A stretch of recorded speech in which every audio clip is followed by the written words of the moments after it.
कलाहांडी जिला जयपाटना ब्लॉक अंतर्गत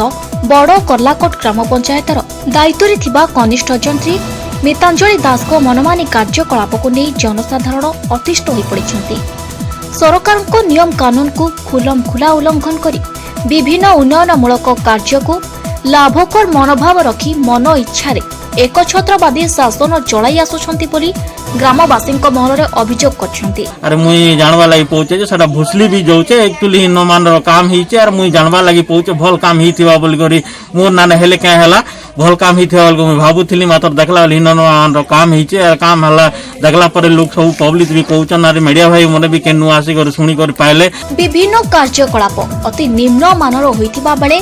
चेकड्याम उपरे छात पकाई छात निर्माण करी जो रास्ता निर्माण करुछंती ताहा सद्य घटिथिबा घटनावली मानक मध्यरु एक बलिष्ठ प्रमाण और उदाहरण पलटिछि। पश्चिम ओडिशा विकास परिषद पांठिरु 5 लाख टंका व्यय अटकल 2020 आर्थिक वर्ष रे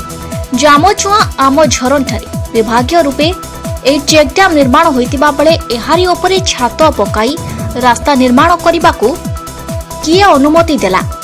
केउठारु अनुदान आसिला ओते लेबर वाले भी कोई जन एतकी माल मसला पकोथिनु